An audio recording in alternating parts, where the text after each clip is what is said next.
The storm had passed hours ago yet. The small outpost still trembled under the fading hum of the defense shields. Ethan stood, alone near the glass wall, looking at the endless stretch of blue sand that shimmered under twin moons. He was tired, his hands rough from fixing broken cables and his eyes heavy from nights. Without sleep, this planet felt empty until she appeared out of nowhere, smiling boldly as if she belonged to him.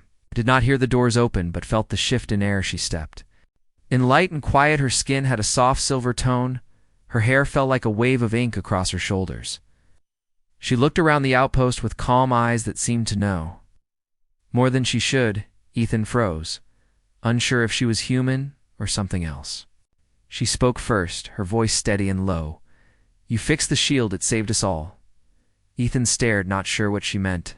"Us," whoosh, came closer each. Step slow, careful yet fearless. Her gaze did not break his. For a moment he thought he was dreaming her. Presence felt unreal. Her suit was made of thin, crystal-like threads that reflected faint light. With each move she stopped a few feet from him and lifted her hand. The mark on her wrist glowed faintly blue and matched the signal pattern on his. Console, he realized then, she was not from his base, not even from Earthwoe. "Are you?" he asked, but his voice came out rough. She tilted her head, studying him. "I came from beyond the storms. My name is Lyra." "We're not easy to find." Her tone carried no threat, only certainty. Ethan tried to think. His station was far from any known routes.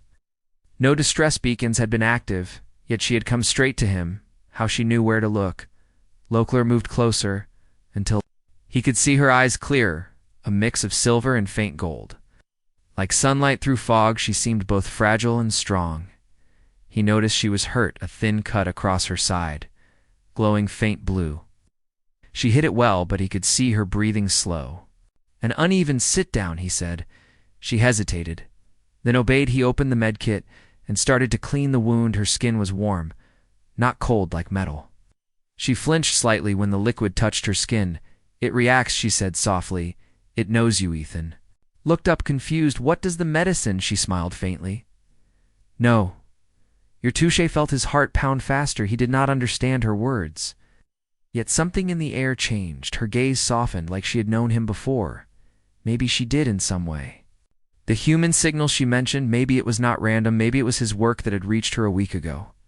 He had sent out an experimental pulse, a coded pattern meant to test long-range frequencies, but it had been picked up by something or someone. She must have followed that call across the storms outside.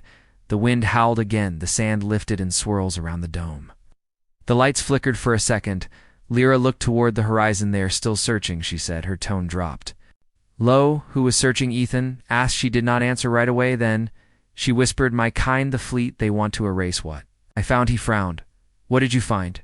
She turned her eyes on him. "You everything inside him went still." She said it without fear, without pause, like a truth long known.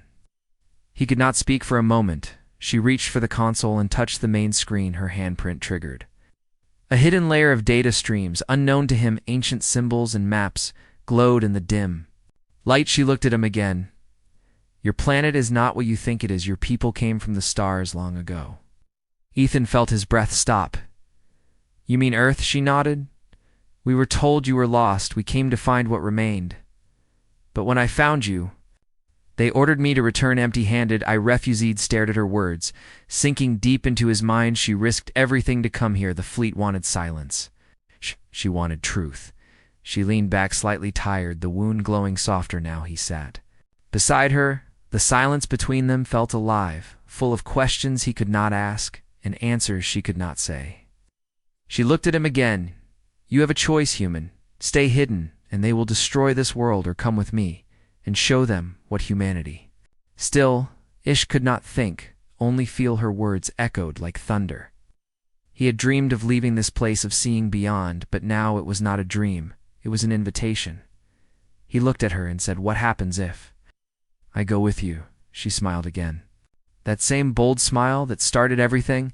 "Then you belong among the stars," she whispered before the lights dimmed and the wind roared louder. He saw her press the control on her wrist. A field of silver light wrapped around them both, and the world dissolved into brightness. The light faded. They stood on a high plateau. Under a strange sky, ships moved like silent shadows across the horizon. Lyra looked different, stronger, her wound healed. Her eyes brighter, she turned to him. "We have little time. They know you are here." He looked at her, then at the ships approaching. Her hand reached for his. His pulse raced. The ships stopped above them, lights pointing down. She raised her other hand. The mark on her wrist flared again, and the sky cracked open, revealing a ring of light, a doorway into the void. She pulled him closer. The air around them trembled as if space itself been you. "Trusted me," she said softly. He nodded without words, and together they stepped into the light. As the world behind them vanished, the ships fired but hit nothing. Only dust remained. The portal closed, leaving silence in the faint echo of two figures lost among the stars, where the unknown waited for them. Yet for the first time in years, Ethan did not feel alone.